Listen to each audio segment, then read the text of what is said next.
Before I start, I'm going to play in a clip from the BBC's Politics Live that was broadcast on May 15th, 2023. You managed to get and the buildings 16 up. and 17-year-olds should definitely have the vote. Well, do you think they should? I mean, this lowering of the voting age?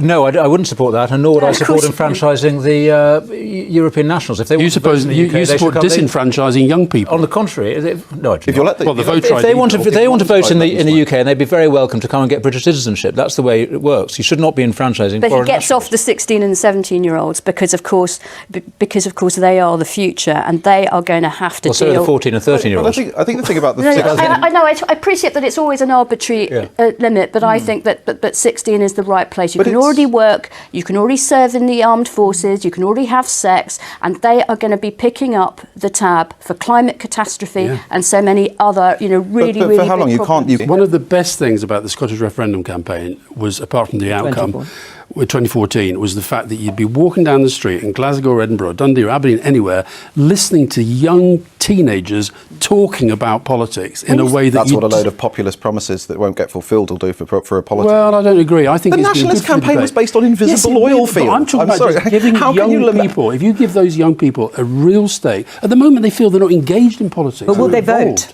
Well, they'd vote more if they thought that actually it would have an impact. So, we need young people to engage in politics and to vote.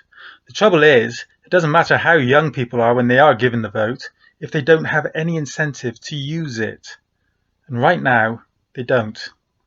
I asked a friend about this. He has a teenage daughter who will be old enough to vote in the next general election, so I asked what would motivate her to do so. He said only one promise would be necessary. We need to give her hope. He said kids are just hopeless, although to be fair, society has told them that they've got absolutely no hope of anything, and they're all screwed. They know that the environment is ruined and is unhelpable. They know that politics is ruined and unhelpable.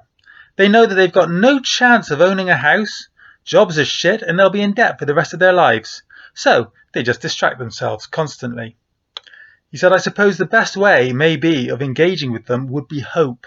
That's something they're in pretty short supply of, some kind of hope. And I reckon he's got it right.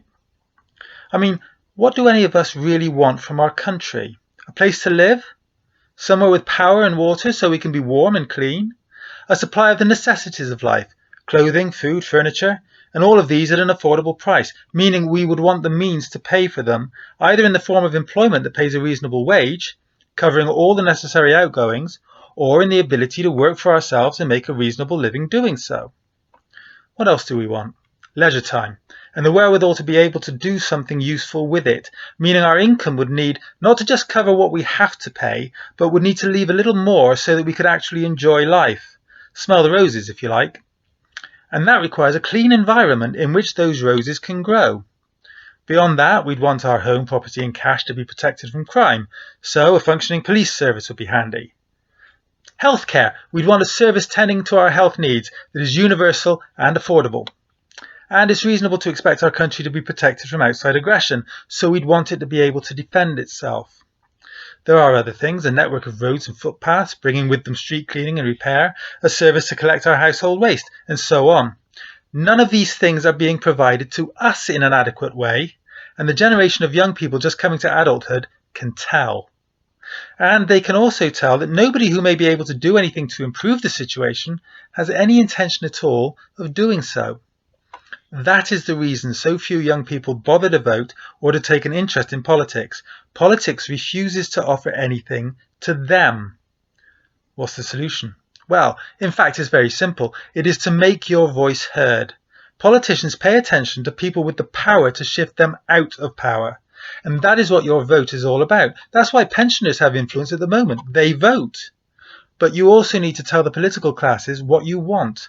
Otherwise, they can't cater for it. And that means engaging. So kids, if you want hope, you need to grab it. And you need to do it soon, before any chance is taken away from you forever. That's all I got for you for now.